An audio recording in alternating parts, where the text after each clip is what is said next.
Shabbat Shalom, everyone. It's once again been a difficult week, and this week it's not only difficult because of the physical challenges to Israel, with bombs and rockets continuing to fly into Israel, both from the northern border as well as from Gaza.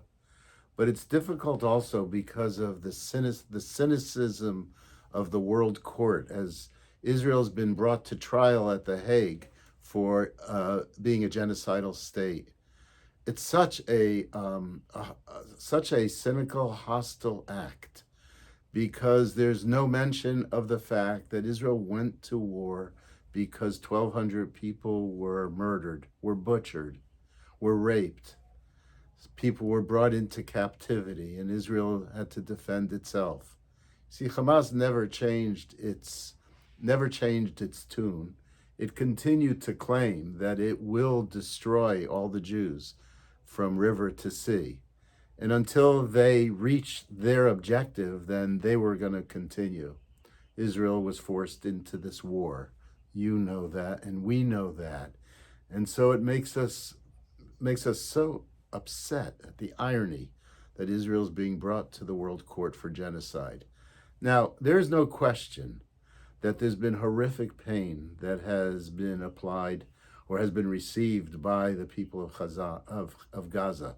Horrific pain, so many deaths of innocents.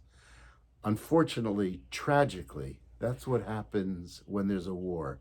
And when there's a war where you're standing up for either truth or you're standing up for freedom, you're standing up for something which is transcendent and meaningful, like your existence, then that happens until the opposing party, or I should say the aggressor, says enough. We've experienced enough, but they're responsible for it, and that's what makes it so horrible.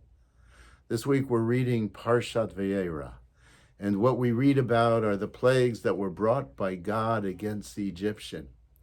There's parts of us, and there have been times in our history where we feel badly for the innocent Egyptians. And yet God had to bring those plagues, and he had to harden Pharaoh's heart in order to not only make himself known, but in order to lead to the liberation of the people Israel, allow them to get to Sinai, and allow them to enter the promised land. We come from a highly ethical tradition. And even in this ethical tradition, we see that at times there is human suffering, because within every human being, there's a lot of goodness, but there's also evil. God wants us to know who he is by virtue of the fact that he liberated us from the land of Egypt. He brought us from the land of Egypt to be a free people. That was the purpose of this, the freedom of our people, the liberation of our people, and ultimately the establishment of our people in their own land. The story changes. The background is a little different. We now have more power than we've had ever before in our history, but we have the right to use that power when we defend our people, when we work for the liberation of all people. We know that needs to be done, but if we are not recognized by our enemies, then the battle continues. And when the enemies choose to recognize us, to live with us side by side, then there will be peace. In the meantime, we keep the struggle. Am Yisrael Chai, may the people of Israel continue to live. Shabbat Shalom.